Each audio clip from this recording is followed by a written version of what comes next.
Halo, saya Muhammad Al-Ghifari. Di sini saya akan bahas sebuah topik penyalahgunaan teknologi informasi yang melanggar norma dan hukum.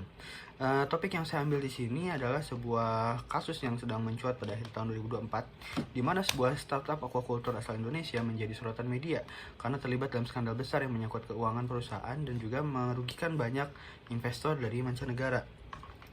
Nama startup ini adalah eFishery yang dikenal sebagai salah satu startup unicorn di Indonesia.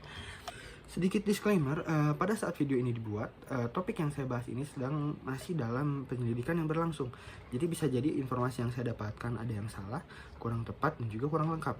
Tapi pada kesempatan kali ini yang saya ingin sampaikan sendiri itu hanya untuk meningkatkan awareness kita terhadap penggunaan teknologi informasi yang baik dan benar, dan juga bagaimana cara kita berbisnis di dunia teknologi informasi secara bijak dan tidak merugikan orang lain. Tanpa basa-basi, mari kita akan lanjutkan kepada topik yang akan saya bawakan. Terima kasih. Dia diduga menggabungkan pendapatan perusahaan hingga hampir 600 juta dolar Amerika atau 600 juta US dollar, di mana jika dirupiahkan itu senilai 9,7 triliun. Jadi yang terjadi di sini adalah kasus ini tuh mencuat setelah laporan keuangan perusahaan tersebut tuh diaudit dan ditemukan adanya ketidakcocokan yang mencolok. Pendapatan yang dilaporkan oleh eFishery ternyata jauh lebih besar daripada kenyataannya. Praktik rekayasa laporan keuangan ini menyebabkan kegemparan besar di kalangan investor dan pemangku kepentingan lainnya. Hal ini sangat penting karena skandal keuangan eFishery ini tidak hanya melanggar hukum yang mengatur tentang laporan keuangan dan pasar modal, tetapi juga menyalahi norma dan moral yang mengedepankan kejujuran dan juga integritas dalam bisnis. Praktik semacam ini tuh merusak kepercayaan investor dan mencederai reputasi perusahaan secara keseluruhan.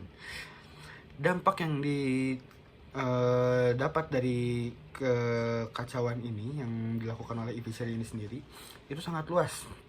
Mulai dari CEO dan CPO eFishery yang dicopot dari jabatannya setelah penyelidikan menemukan bukti bahwa adanya manipulasi laporan keuangan.